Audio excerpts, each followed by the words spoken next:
Here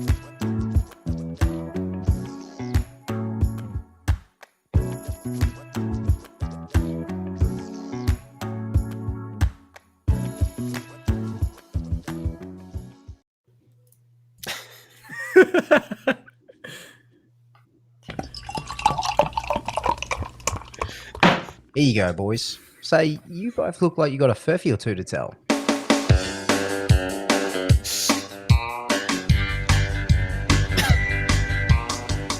Good day, everybody, and welcome to Crackin Furphys, the podcast where we crack Furphys over some cold ones. I'm your host, Drew Agnew, and joining me along the bar are my good mates, the dollar store version of the Grinch, El Goosington, and Tom. He doesn't have a name at the moment. How you going, boys? Pretty good. Pretty good. Oh, we're all pretty good. 3 for 3, boys. How are you, Drew? Yeah, well, I'm going to be an outlier. Just fantastic. There we go. You weren't expecting that, were you? trying to bump that average up. Feel looking very festive there. Yeah, got the Christmas hat on. I quite like Christmas hats. I couldn't find any decent ones, though. So this is the best Woolies offered me. So it's $3, and here we go. Out today in front of my Christmas tree. Which, I like it. Yeah, it's all right. You're very much in the Christmas spirit. Yeah, I do really love Christmas. It's a nice time of year. My background is 2 suitcases because I might be moving states in a couple of days. But yeah, just like different juxtapositions on the backgrounds we have running here. Yeah. You just can't stay in one place, can you, Ash? Nope. The state hopper. Can't tie this man down. Absolutely not. Just a wild horse. Can't do that. Wild horse who needs to run free. A wild goose. My heart belongs to the sea. It's great to have you here again, boys. Another episode of Crackin Furphys. I know that last week was just Dan and I, so it's nice to have us all in the bar again. Yeah, we can blame me for that one. I was accidentally asleep during the time we had agreed to record on. I was just MIA. I think possibly kid things had me tied up, but or disposing enough of being a responsible parent. Back to being at the bar drinking with my friends. Yes, on a weeknight, as it should be. Exactly. At 9 p.m. on a Monday night, the best time to be at the bar. We can It's also a blame Monday, me. my dudes. We can also blame me for this late recording session because I only just got back from Adelaide. Yes, so I feel a little bit sleepy, a little bit over it. Yeah, I'm sorry, Drew. No, I'm not over the show. I'm just over it in general. Just over Christmas already. over Christmas. Nah, I'm looking forward to Christmas. It's been a bloody long year, especially the last couple of months. Fucking hell. Just wanna sit down, boys. Why did you buy a standing desk? that seems very counterproductive. Just to torment myself. Just to make that final sit down all the more sweeter. That's right. Make me feel like I'm still at work. Yeah, you just like standing up playing Sheep Shearing Simulator 2021 on your computer. Yeah, well, I forgot where this is on Twitter or Facebook, but I saw someone, he actually rigged up Farm Simulator to his like real life tractor. I'm like, that sounds awful. Why would you do that? That's yeah. I don't understand. That's like somebody putting Surgeon Simulator inside a cut open rib cage while they're doing surgery. That's like, I don't understand. You're already doing the actual farming. Yeah. So I heard you like farming. So I'm farming inside your farming machine. It's farmception. It would be cool to you're working during the day, you get home, you boot up the PlayStation, and then it's just like, oh well, it's time to tend to my crops again. You just do another day's work at night time in front of the TV. I used to work with a guy who was in like his late 40s, and that's what he did when I didn't work on a farm. He was a mechanic, but he would get home and he would just play Farming Simulator, and that's all he did. And he said his save had like 4,000 hours on it or something like that. That is a So- solid amount of time. That is a long amount of time. I've got like my most played game ever has probably got about 1,000 hours on it. It's amazing how popular it is. Like, I think a new version just came out this year, and it's already sold over like 1 million copies. Yeah, it is. So it's just like it's so massive. popular. Like Yeah. in Europe, there's like competitive farming simulator tournaments and all of this. Competitive. Like, no, like it's Got to get that nuts. hay, boy. No, it's crazy. Like, you know, I don't really Do know. they, But do they have a speed run degree? How fast can you gonna say grow a that- field of wheat? That Yeah. would be the slowest like viewing tournament ever. It would be it'd be like watching test cricket, but in like yeah. game like esports format. Because I was actually interested in like picking it up on Switch at one point for it was on sale. I'm like, yeah, I might get that. But the idea of like, because you start off with like, you know, you buy your tractor, you have to get your rates right. You go out in the paddock and like you physically manually drive around the paddock just doing loops. and then eventually you can get to the point where the business is successful enough to actually like hire someone to do it, and you can have these like multiple things going at once. I'm like, yeah, no, that sounds way too monotonous. So it's not like Theme Park World or something, or like Roller Coaster Tycoon. We just build it and it does it on its own. You actually have to manually control everything. Yeah, as far as I understand anyway. But yes, maybe another day. Yeah, I agree. That sounds horrible. I hope there's like for you there'll be like an auto electrician simulator where you're just like, Well, there is I've seen there is a car mechanic simulator, and that just sounds horrible to me. you're just like, The oh look, only- I've got to get to this like bit under the engine, but I can't reach it, so I've got to take the whole thing out. It's just Yeah. a fucking mess. Take the subframe off, the engine mounts out, got to put the engine onto a jack. Why would I want to do that? The flip side to this is when I used to cook, I used to come home and I used to play. Oh, what game? It's Overcooked. yes. Yeah, I used to. That's how excited Tom gets when it's overcooked. He just knocked half of his shit over. That's a little bit different though. No, that is quite different. I used to play that with you, you and Yeah. Megan at our place in Melbourne. Me, you, and James. We 3-starred everything on the first one. Yeah, yes, we did. We did do that. Facts. We did do that, he says. Bad facts, but facts. So that basically means you're now qualified to open your own kitchen. Qualified to burn things and throw them away. It'll be Michelin starred. You wait and see. Well, it's only had it in Australia. Just be realistic. 3 hats. That's it. 3 hats. All right, Call it a boys. hat So trick. it's, So what's it's a that? Monday What's night. that refreshing out there, Tom? Yes. I'm drinking me some elf piss tonight. It's 8%. Elf piss. Oh, you changed it. Freshly So what does elf harvested. piss taste like? Strangely like Mercury hard cider. I don't know what Santa's doing to those elves, but They eat a There lot you of go. fruit, those elves. I just imagine like Willy Wonka nerds just like melted in milk. It comes out like a milkshake, apparently. I'm actually not drinking anything tonight because I didn't have time to organise anything because I got straight out of the car from Adelaide and sat down at my computer.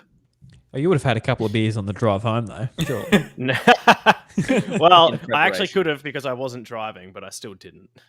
Yeah. What have you got there, Drew? Oh, I'm just on a Crackin tonight. That's what I had in the fridge. Tracking Trackins. Crackin, Well, Krackens. Ash, I'm glad you didn't take the scenic route home. Oh. So you're drinking scenic route. What is it? That is a session IPA from Mountain Culture, Mountain culture. All right. which are a new brewery out of Sydney, I believe, which are getting quite good reviews. Okay. Can you pour it well though? Yeah, that's all right. Oh, it's as a far as lot I can better tell. than the last effort we saw. Mm. Glad you're not here for last week. Let's not talk about that. That is, Like that some is of the kids quite I a used to go to refreshing school with. beverage. All head. All right, shall we get into some Furphys then, boys? We shall. shall, I think. Yes. I would like Dan to go first because I'd like to see Drew's acting effort. Get ready for an Oscar level performance. All three of these stories come from the Northern Territory News. Oh, So just interesting. for anyone for listening to the last episode, he is Fair reusing dinkum. these, but they were such bullshit. He wanted to see the other boys' reaction to them. Story number 1. Abducted. I'm not quackers, but aliens stole my feathered friends. Story number 2. UFO cut off my car. Northern Territory woman claims alien was shaped like Ford station wagon cut her off. And story number 3. Out of time. Darwin police arrest man claiming to be a time traveler here to warn us of aliens. What the fuck? You see, boys, how bullshit are these stories like? Now you see why I wanted to bring these to a full bar. Are these all fake? So I was here by myself trying to figure this out. I'm like, oh fuck, Dan, I got no idea. You've got Well, me. how mate. are they all from like the Northern Territory News, but they're all so fucking similar? Same person. Did it all. That's my theory. Now, I'm going to assume you'd like to hear more about the stolen ducks. Definitely. Alien forces are behind a series of strange duckling disappearances in the Northern Territory, a nurses claimed.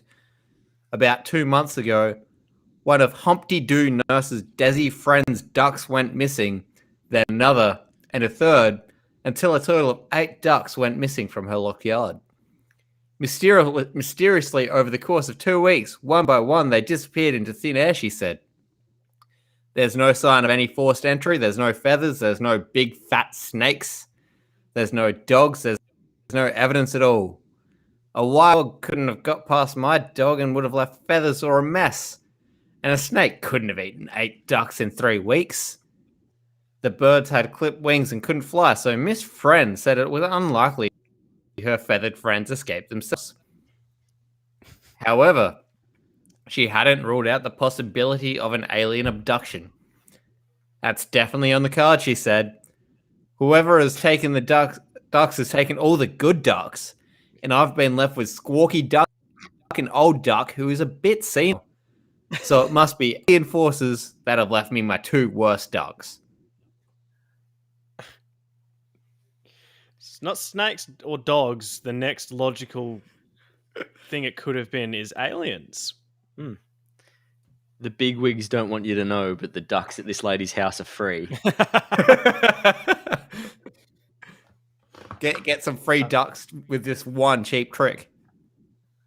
I've been going there every week and I already have 8 ducks.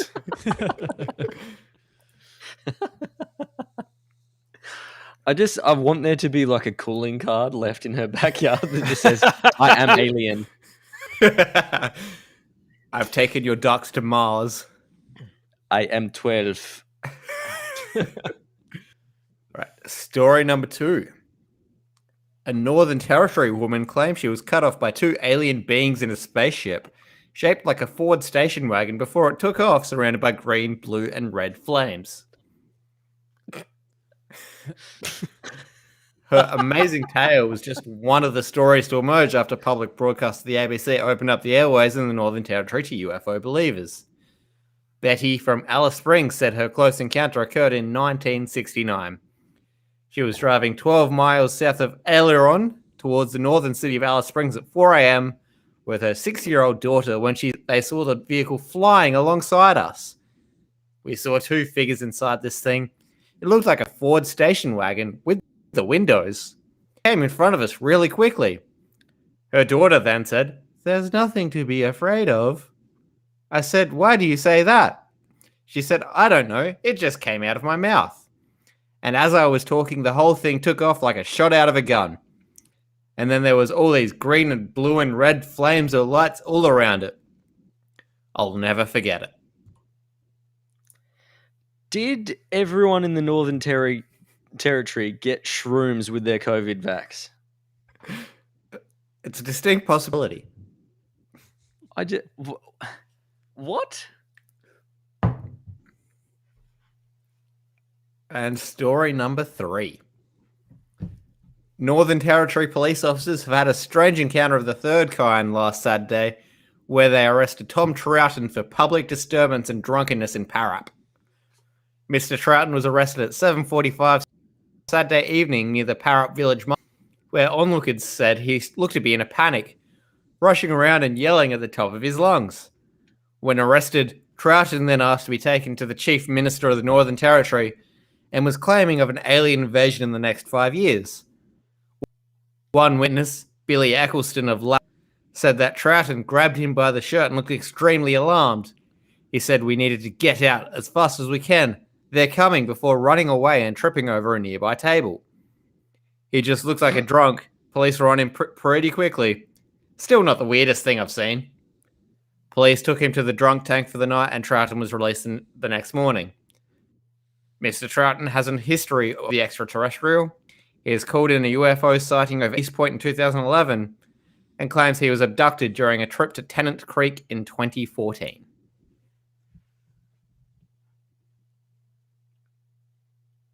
Oh no. Oh no, Ash. the aliens have taken his microphone.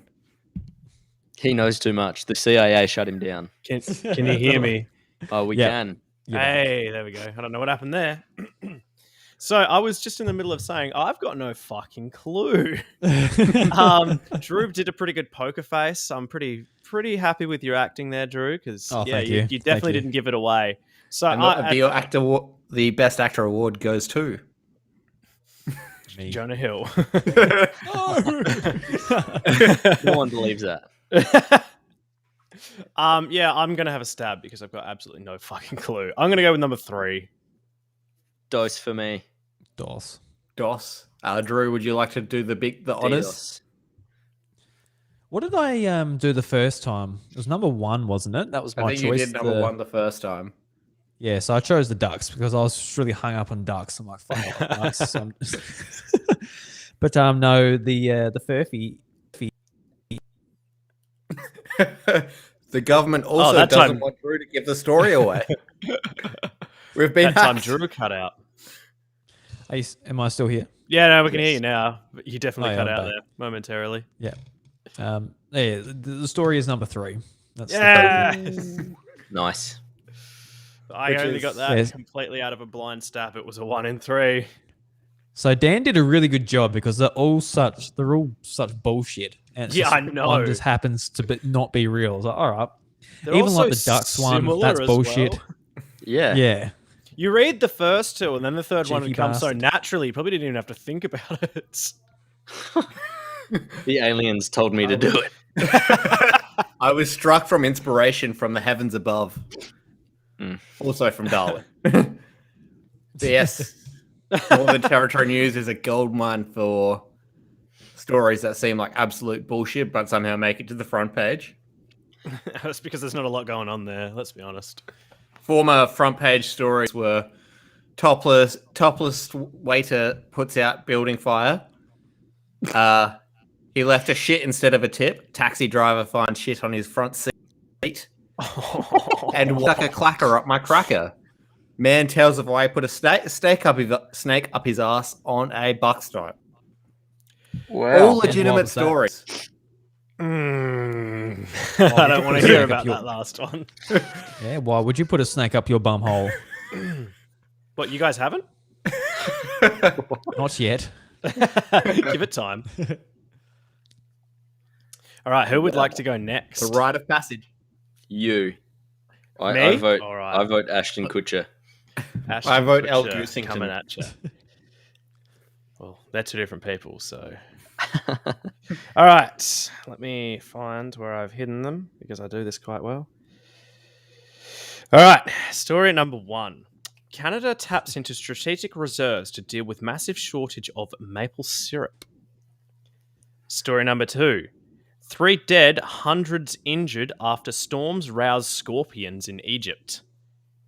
And story number 3. Vandals break into BBC building, graffiti David Attenborough compliments. Oh. So I in don't care what story number happens. 2, I want 3 to be right. yeah, in story number 2, has Brendan Fraser unsealed any pyramids recently? Yes, he's been learning hieroglyphics again. The Mummy returns. The Mummy Returns Part 2. All right, so story number 1. While high gas prices have pushed President Biden to tap into the US's strategic oil reserves, America's neighbor to the north is also dealing with a shortage of so-called liquid gold. The Canadian group Quebec Maple Syrup producers recently announced it was releasing about 50 million pounds of its strategic maple syrup stockpiles, about half of the total stockpile. So they have 100 million pounds of maple syrup reserves. Good on them. I love Very that. Canadian. Story number 2. 3 people are dead and hundreds are injured after inclement weather roused hordes of venomous scorpions out of their hiding places and into streets and homes. Vicious rain, dust storms, and snow in the southern city of Aswan last week drove out scorpions as well as snakes. Al-Aram, a government-run Egyptian newspaper, reports. 3 people have died from the scorpion stings and 450 people have been injured by stings thus far, BBC News reports, citing an unnamed health official. And story number 3. Several vandals broke into Broadcasting House, the BBC headquarters building, in the early hours of Sunday and were caught on CCTV, leaving graffiti on the walls of several office cubicles in the praise of Sir David Attenborough. Some of the message left by the vandals included, "We heart David Attenborough for Prime Minister, and more Attenborough documentaries when." The vandals are as of yet unidentified, and it remains unclear how they gain access to Broadcasting House without triggering any alarms. In my mind, when you were talking about story number 2, I was just like, between the screams and cries of people dying, there was just like 100 little voices saying, "Get over here!" And then one of them was just a very poorly 3D animation of The Rock merged with a scorpion. Yes. Or am I getting too deep into niche of the mummy jokes here? No. I knew what you were on about. Benny strikes back. Okay. Right. Okay. All right. I know what I want to say because. Oh, hello, a different Drew. We lost Drew. Drew's back. Yeah. He was actually my just camera's Googling that frozen, so I'm just trying to get it back. I know one Ash, of these, but I don't know him well enough. So I'm going to go with number 3, just because I think that was a very Ash thing to write, more so than a newsworthy thing to have been written. I'm also leaning towards 3. Yeah, I am too. So everybody's going number 3? Yep. Y'all got it right. That was the Furphy. You see? Now that's a frothy fur. Oh, that was a frothy fur. I love Ash, and I love the fact that he's got such a high appreciation for Sir David Attenborough. I could believe that's real. But it wasn't. It was total shit. If anybody else had written that story, it would have been true. But me, it was definitely the Furphy. Exactly. All right, Drew, yourself or myself? You go, Tom. All right. Prepare yourselves for some shit stories. All right. Story number 1. The Koala Superhighway. Drop bears, or Phascolarctos cinereus, as they are more commonly known, the koala bear. A native Australian marsupial as recognisable as the emu and kangaroo.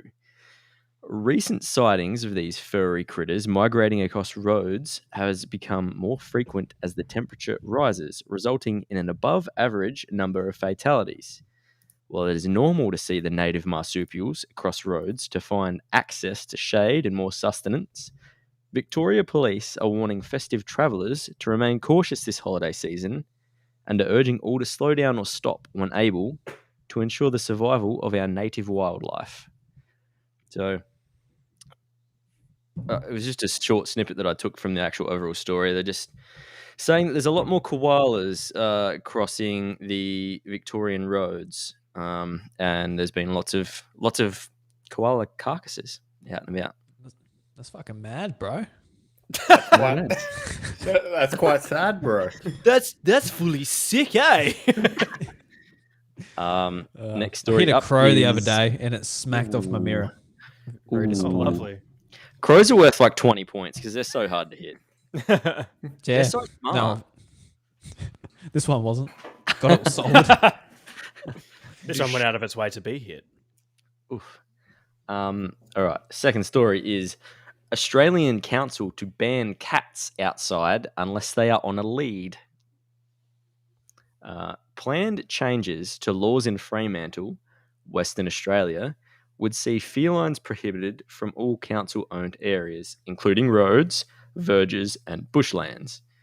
Members of the council voted to approve proposals tabled by Councillor Aidan Lang on the basis it would protect wildlife and remove the risk for cats being hit by cars.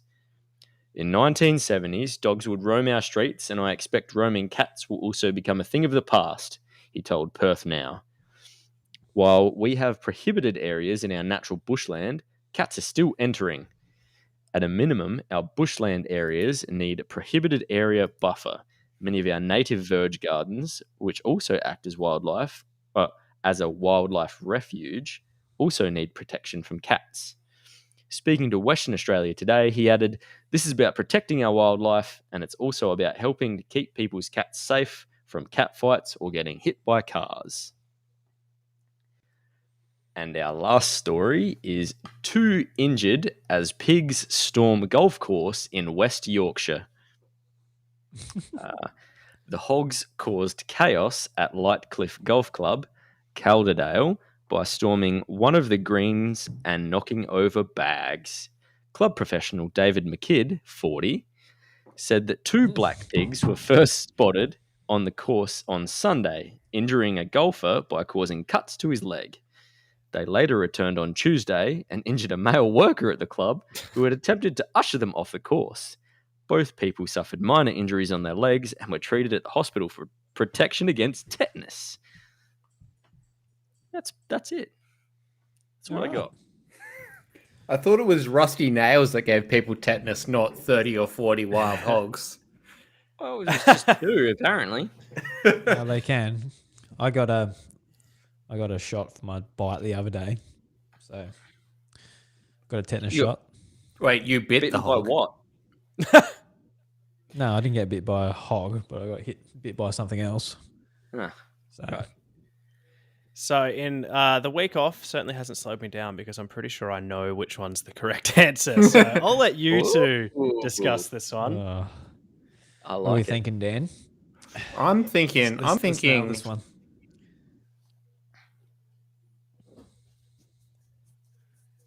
I'm leaning Thinking. towards the pigs. Whoa. But story number 1 is very plausible. Yeah.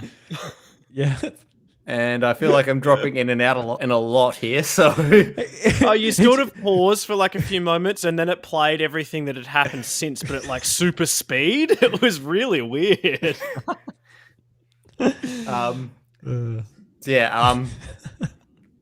go with number 3. I'm gonna hold fingers up to the camera just in case it does the whole play things back real fast again. I might go number 3 as well. Ooh, he's piggybacking, as it were. I am piggybacking. All right, so I could be wrong. I definitely know that the cat leash one is a true story. The other one, I think I saw it somewhere. The other one I think I saw was number 3, so I'm pretty sure it's number 1 that's the Furphy. You sure about that? Well, I'm not, but I think I recall maybe seeing that somewhere. Whereas the first one I had never heard of. The fake one is number 1. You got it. My man. Oh, I'm like was gonna super go proud number of 1 that, but I also kind of feel like I cheated just because I already knew. Damn my knowing of things. Being informed. Ah, you see? Now that's a frothy Furf. Nice one, boys. It was good though. I wouldn't have picked number one if I didn't know the other two because number one was very well written, I must say. Very, very well written and had just enough details in it to sound believable. Do you want to guess? Isn't it? It did it kind of, but no, it's all right now. Tonight has been plagued by technical difficulties, hasn't it? It really has. Probably. All right, Drew, let's get your stories, big dog. Yeah, let's get it. Let's get him out the way. Let's rip the Band-Aid off. Let's get going.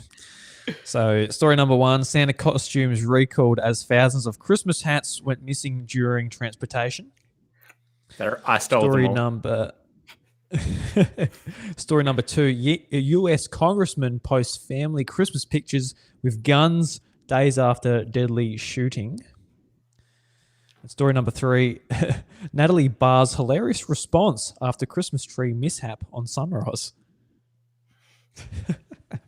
So that's a nice little clickbait one there. Yeah, that's a very, very clickbait article, that one. I don't even know who Natalie Barr is, so... She's one of the Sunrise presenters. Yeah.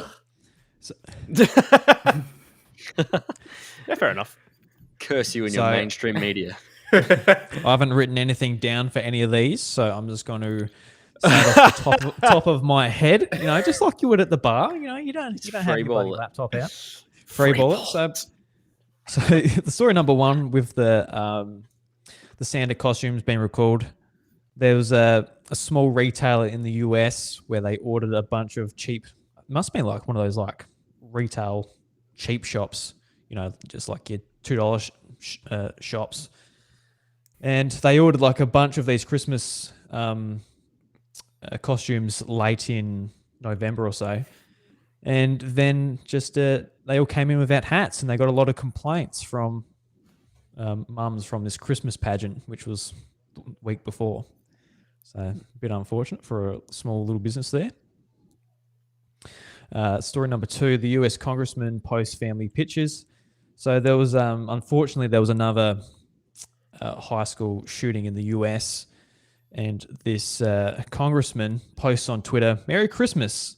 P.S. Santa, please bring ammo." And it's basically just a family photo of all of them with automatic rifles and guns and shit. It's like your typical US photo. It's just like, look, it's pretty scary looking. If that was my family, I'd be like, what the fuck is wrong with us? Because you know we've got shotguns and stuff on the farm, but the idea of like posing with them in a Christmas photo is actually you don't bring them out and celebrate them. No. Violently American. Yeah, it's just weird. It's really weird. Like, and there's one thing like, yeah, we like our guns, but it's like, Merry Christmas, get your gun out, Jimmy. Let's pose with it. It's like the Futurama Santa. Yeah. Get a load of my mistletoe. And story number three, Natalie Barr's hilarious response after Christmas tree mishap. Basically, in the background, they've got a Christmas tree behind Natalie, and it just says ho. And listeners, viewers of the show wrote in to be like, hey, it says ho behind you, and they swiftly removed it. But she then posted on Twitter just joking about it, just posing next to ho. So, yeah, someone in the production team is calling her a ho. Spicy. That was also Dan. I bet you it was Koshy. I don't trust that man. Oh, Yeah. Koshy, Maybe they were trying to call 100%. David Kosher a ho. Yeah. It was actually the cash cow. He's got These are two, some- that dude. These are some very niche Australian jokes. If we have any international listeners, they will not have a clue what we are talking about. If we have I haven't watched international Sunrise in listeners, actually they years, need to- so I don't really know what I'm on about. take a long, hard look at themselves. After this episode, we probably won't have any listeners thanks to all the technical difficulties we've had. Okay, classic me fashion. I'm pretty sure I know which one it is in this one as well. So Oh, Ash. I'm going to say, sorry, I'm okay. going to say someone stole all those Christmas hats, and that person was the dollar store version of the Grinch. It's story number one. Plot twist: Ash is one of the three wise men. yeah, I've brought the frankincense, bro. The Dankin sense.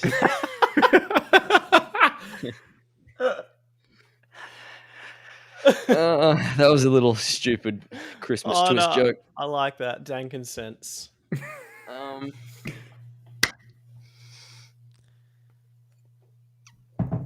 I'm gonna say story number 1.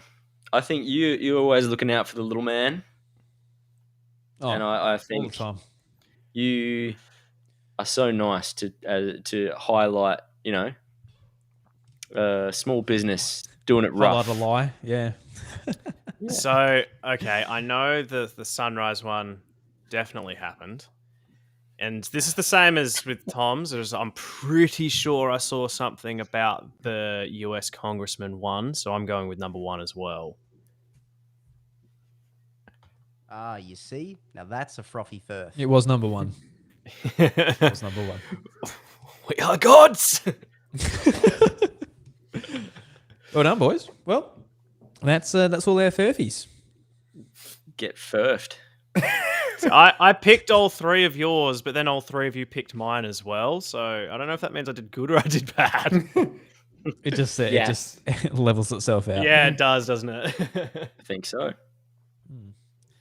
Well, boys, it's a Monday terrible night, so bullshitters. here we are. Yeah. It's a Monday And night. yet we want to do a podcast about bullshitting each other.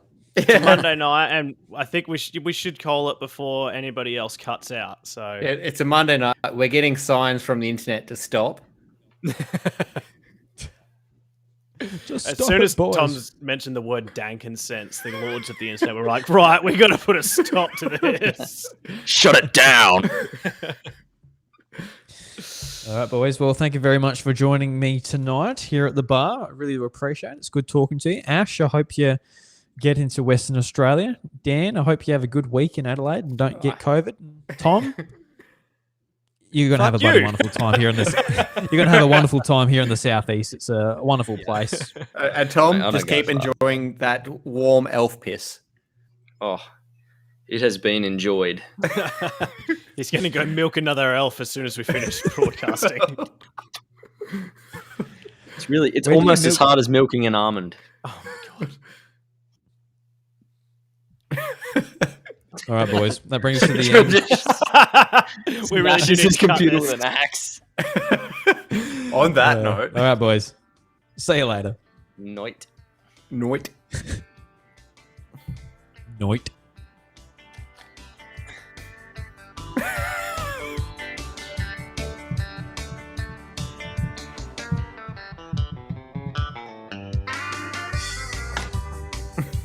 Technical difficulties. Technical difficulties, the podcast. Yep. You know, I've been sitting on for a solid half a podcast, like a 3 out of 10 network connection in this restream thing. I don't know why. Your picture's gone quite poor. Ugh. Mine's 10 out of 10. Yeah, you live in the most remote place at the moment. And you've probably got the best internet connection. Yeah, plus my computer doesn't have Wi-Fi, so I'm running off of a USB Wi-Fi dongle as well. I like it.